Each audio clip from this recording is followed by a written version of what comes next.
It sounds like you may have a caller. Go ahead, Okay, Carl. I can't really hear him. Hey, this is Rob from Augusta, from Cartersville. What's going on, man? Not much, Uncle Lou and Magnum. I just want to say, y'all show is awesome. Last week's show was hilarious. I pulled them up at work, and I had everybody in the break room laughing about the Tennessee Rams. Oh well, I think you're gonna laugh a little more today because we did mention we're gonna be picking some bottom feeders. So yeah, get ready again. And I just want to say about Georgia's recruits this past week. We got the number 2 recruit in the nation, fixing to be number 1. He's a beast, a defensive end, and I want to get y'all's comments on that. And I'll hang up. All right. Thanks for the call, buddy. Yeah, appreciate the call, man. Trent Thompson. Not a problem. He's talking about Trent Thompson, who just announced last week that he's going to go ahead and sign with UGA. Right now, he's listed as the number 2 overall prospect in the country by all the different recruiting services. I don't have his bio pulled up in front of me, but he's prototypical size, 6'4", defensive end, and supposed to be the real deal. Like I said, right now the number 2 rated prospect in the country, so that was a good get for Georgia for sure. Oh, no doubt. Of course, whenever you can pull, especially a top 3 recruit in the nation, that says a lot about your program. Obviously, he does think Georgia is going somewhere. Otherwise, these top recruits wouldn't, be looking at the University of Georgia. And I think it's a great pickup because Ray Drew will be a senior this year, so we will be losing him after this season. So we're going to need somebody to step in and fill his shoes. So I definitely think it was a big pickup.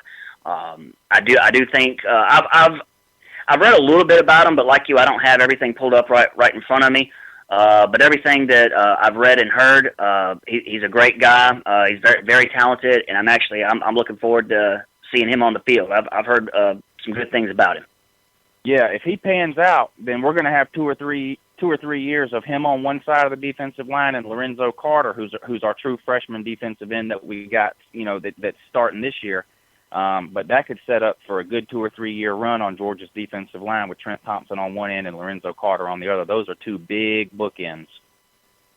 Yeah, and if I remember correctly, Lorenzo Carter was listed as the number 3 overall defensive end coming out of high school. So now we just added this Thompson kid. Now, if both of these guys pan out, then you could be looking at some serious pressure being put on the quarterback from these 2 guys. I would love to see that. Everything I've read, I'm expecting to see that. So this kind of recruiting class, of course, not to mention. We've signed 2 future prospects with Ben Cleveland, Jacob Eason, 2 other 5 stars. Man, we're putting together some classes, man. I think it's definitely a very good time to be a UGA fan right now, especially when you look at some of the recruits we're getting in, man. Yes, sir.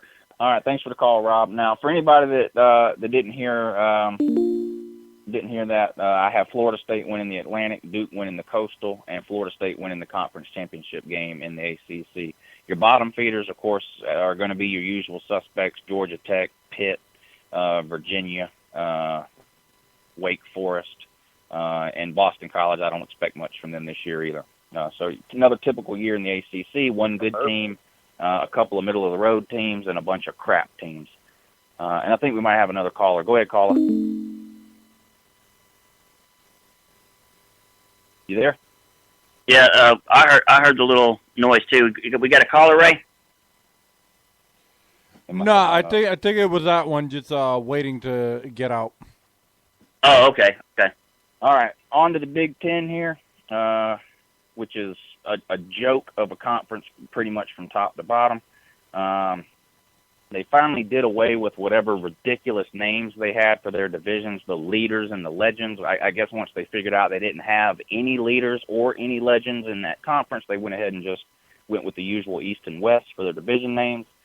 Now, the popular pick in the East is Ohio State. Uncle Lou just can't pick Ohio State to win. There's just no way. It's not going to happen. Urban Meyer is human toilet paper. and I'm not picking Ohio State to win anything, period. So I'm going to go with Michigan State in the East. The West is a little bit more difficult this year. I've heard some people picking Wisconsin. I've heard people picking Nebraska. I've even heard a few people picking Iowa. I'm going to go with Wisconsin. There's not really any rhyme or reason to that pick other than I just think they're the best overall team in that division, and if I had to pick one right now, I'm going to go ahead and pick them, and I'm going to pick Michigan State to beat them in their title game. So I have Michigan State winning the Big Ten. And Ohio State, they may have a good team this year. Like I said, a lot of people are picking them to win this conference. I can't do it. I'm not going to do it until they beat an SEC team in a bowl game. They have zero respect from Uncle Lou. Their history of mediocrity against the SEC has been well documented. They haven't beaten an SEC team in a bowl game ever. And this goes back to the 70s when Alabama thumped them around. Georgia beat them back in the early 90s and I think it was a Citrus Bowl or something. And then, of course, everybody knows they're running the BCS era. They're 0-7, 0-8 against SEC teams. They can't get a win. The one year that they did squeak by and beat Arkansas, which they only beat Arkansas by, I think it was 31-26. They only beat them by 5 points. They had to go back and vacate that win because they played with all ineligible players because of the whole Jim Tressel tattoo situation. So until they learn how to beat an SEC team, they're getting zero respect from Uncle Lou. And anybody that knows anything about college football should feel the same way. Urban Meyer is a joke and a disgrace. Any human being that would use his own health as an excuse to leave a program that they've left in the gutter, Florida, talking about you need a year off to rest your heart, it was complete BS. I don't have any respect for Urban Meyer. He's human toilet paper. He's a hemorrhoid on the ass of time. He's like the turd, that one last turd in the bowl that just won't flush. And until they learn how to beat an SEC team, Uncle Lou's not picking them to win their division. I'm not picking them to win their conference. I'm not picking them to make a playoff. I'm damn sure not picking them to win a national title. The best thing Ohio State can do is concentrate on beating Michigan at the end of the year because that's your championship game, Ohio State. You beat Michigan, save a little bit of self-respect because you're not in the same league as the SEC. You're never going to be in the same league as the SEC. You've lost to every SEC team. You have. I'm getting irritated and aggravated here, but they only have a winning record against two SEC teams, and you don't have to think very hard to figure out who those two teams are. Kentucky, and I think the other one is either Arkansas or Vanderbilt. I think it's Vanderbilt though, but those are the only two SEC teams you even have a winning record again. You've never beat an SEC team in a bowl game. So anytime you play any decent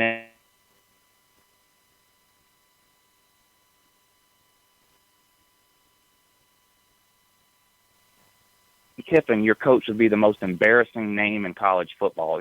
Urban Meyer ought to get down on his hands and knees and thank Lane Kiffin every day.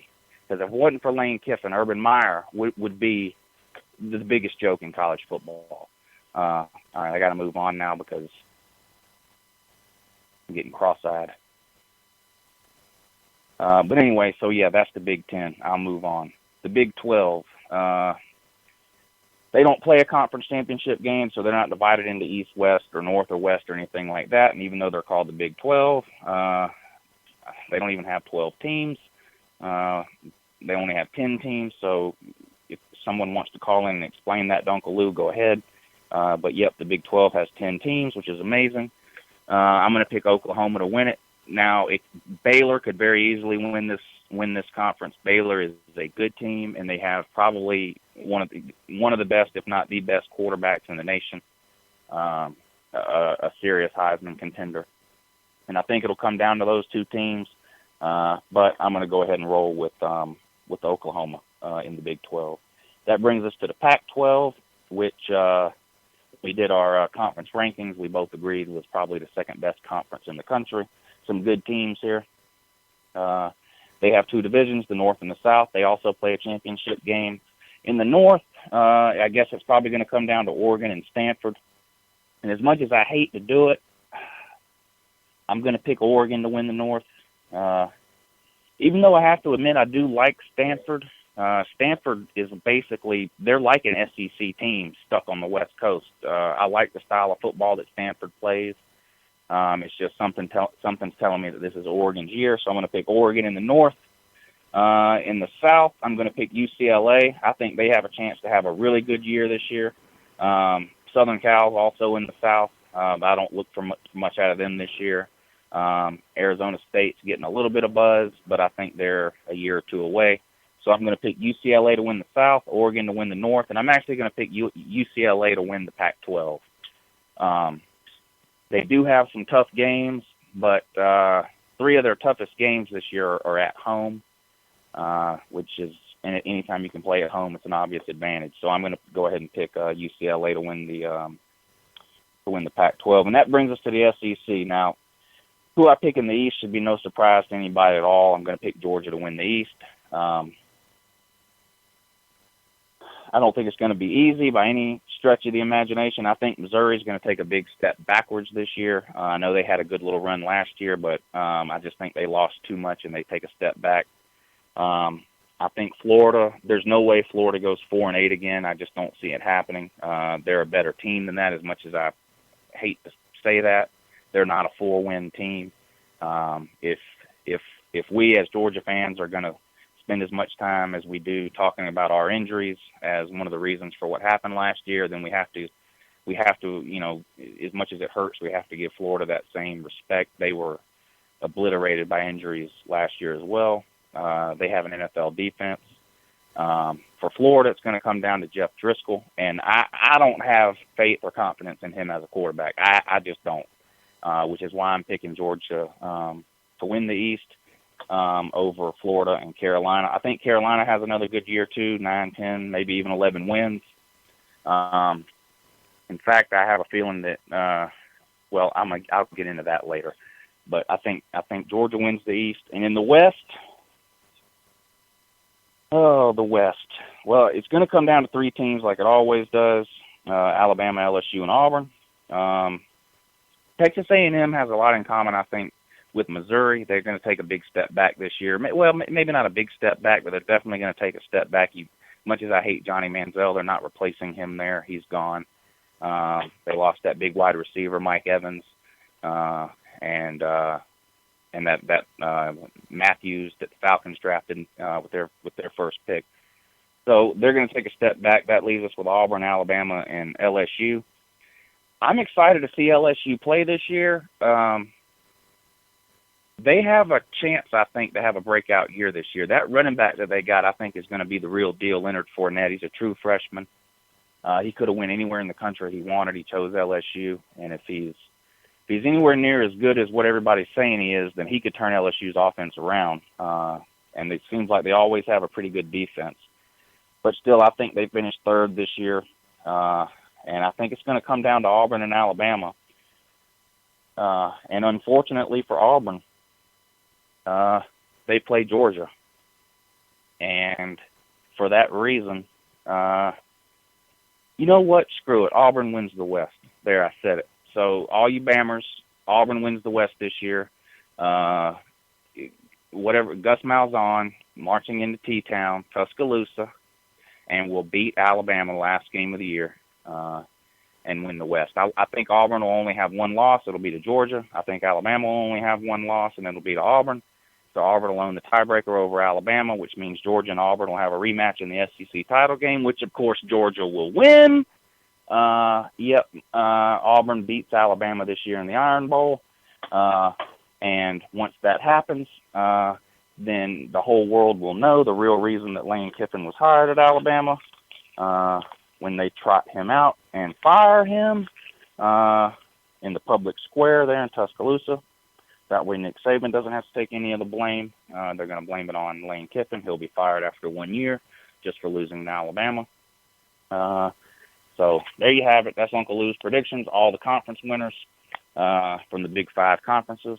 Now, you may have a different opinion than mine. If you do, that's fine. But keep in mind that my opinion is the correct opinion.